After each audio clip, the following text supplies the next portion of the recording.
भारत और ऑस्ट्रेलिया के बीच में होने वाली बॉर्डर गावस्कर ट्रॉफी की सारी तैयारियां हो चुकी है। टीम इंडिया ने ऑस्ट्रेलिया में जाकर जमकर प्रैक्टिस की। टीम इंडिया ने प्रैक्टिस मैच भी खेला। कुछ खिलाड़ी चोटिल हो गए तो कुछ खिलाड़ी जा ही नहीं रहे, जिसमें रोहित शर्मा भी मौजूद है क्योंकि पहला टेस्ट मैच वो नहीं खेलेंगे। अब ऑस्ट्रेलिया की टीम भी तैयार है और ऑस्ट्रेलिया की टीम तो घायल शेरों की तरह इंतजार कर रही है टीम इंडिया का शिकार करने के लिए, क्योंकि पिछली 2 बॉर्डर गावस्कर ट्रॉफी ऑस्ट्रेलिया में ऑस्ट्रेलिया हार गई थी। लेकिन अब पहले टेस्ट मैच की अगर प्लेइंग 11 देखें, यानी कि भारत की प्लेइंग 11 और ऑस्ट्रेलिया की प्लेइंग 11, तो कौन सबसे ज्यादा दमदार है, किसकी ताकत है, किसके पास कमजोरी है, किसको फायदा है तो किसको नुकसान है, ये सारी चीजें इस रिपोर्ट में आपको बताता हूं।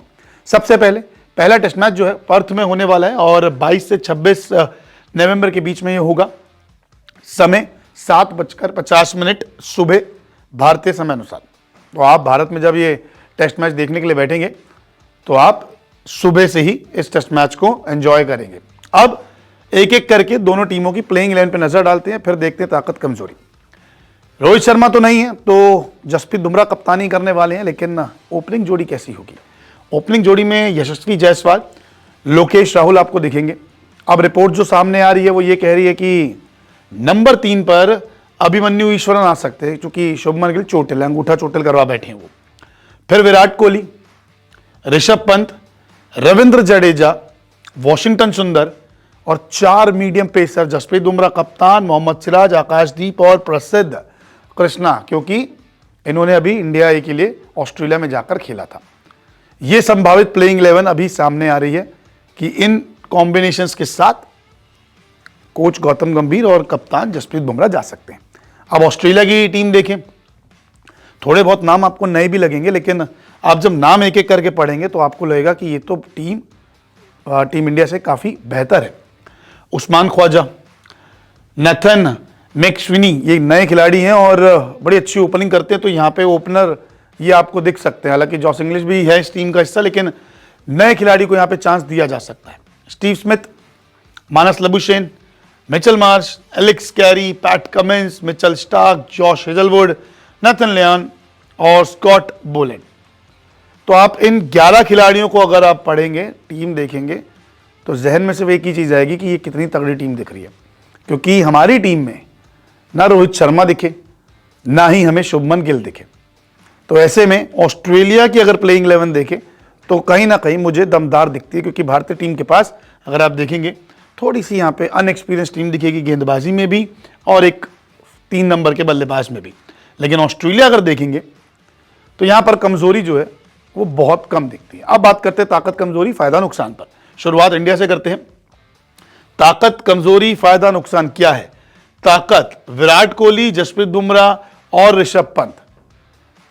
विराट कोहली को लेकर ऑस्ट्रेलिया मीडिया में, पूरे ऑस्ट्रेलिया में बात चल रही है कि शेर अपने डेन में आ गया। जसप्रीत बुमराह को लेकर अब खुद ऑस्ट्रेलिया कप्तान पैट कमिंस डरा है। ऋषभ पंत को लेकर तो तमाम ऑस्ट्रेलिया के क्रिकेटर्स कह रहे हैं कि पंत को हमें आउट करना पड़ेगा, नहीं तो वो मैच पलट देंगे, जैसे उन्होंने पिछली बार सीरीज में पलटा था। अब यहाँ पे लोकेश राहुल का नाम मैंने इसलिए नहीं लिखा क्योंकि लोकेश राहुल की फॉर्म काफी खराब चल रही है। अब कमजोरी टीम इंडिया की क्या है? मिडिल ऑर्डर और ओपनिंग। जायसवाल राहुल अगर ओपनिंग करते हैं तो फिर दिक्कत तो आएगी, क्योंकि राहुल की फॉर्म नहीं चल रही, जायसवाल पहली बार ऑस्ट्रेलिया में खेल रहे, तो ओपनिंग जोड़ी कहीं ना कहीं कमजोरी है। मिडिल ऑर्डर में से विराट कोहली आपको दिखेंगे और ऋषभ पंत, उसके बाद थोड़ा मामला बिगड़ जाएगा, क्योंकि अगर रोहित शर्मा होते, शुभमन गिल होते, तो लोकेश राहुल शायद मिडिल ऑर्डर में आ जाते, वहां पे रन बना लेते। फायदा क्या है? विराट कोहली, पंत और बुमराह का अच्छा अनुभव है ऑस्ट्रेलिया में, इसीलिए ये तीनों का अनुभव काफी काम आएगा। नुकसान है रोहित शर्मा नहीं है क्योंकि वो भी पिता बने हैं, शुभमन गिल नहीं है, उनकी कमी खिलेगी क्योंकि पहले टेस्ट मैच से पहले जो इंटर स्क्वाड मैच हुआ उसमें उनको अंगूठे में माइनर फ्रैक्चर आ गया।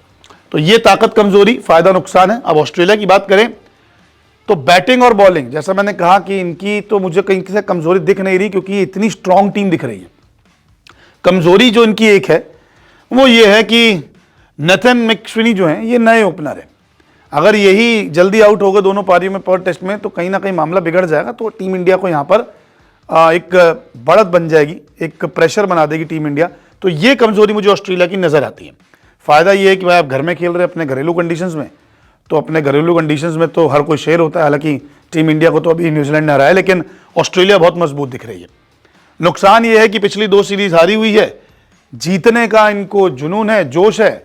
हर कोई ये चाह रहा है कि ऑस्ट्रेलिया की तरफ से क्रिकेटर जो इस टीम का हिस्सा है कि हम टीम इंडिया को हराएं, क्योंकि इनमें से कई सारे ऐसे खिलाड़ी हैं जो टीम इंडिया को बीजीटी में हरा नहीं पाए। इसीलिए इंडिया वर्सेस ऑस्ट्रेलिया की प्लेइंग 11 में कौन कितना दमदार है, ये रिपोर्ट मैं आपके लिए लेकर आया। आप ही तय कीजिए आपको कौन सी टीम ज्यादा दमदार लग रही है, किसको ज्यादा फायदा और नुकसान हो रहा है।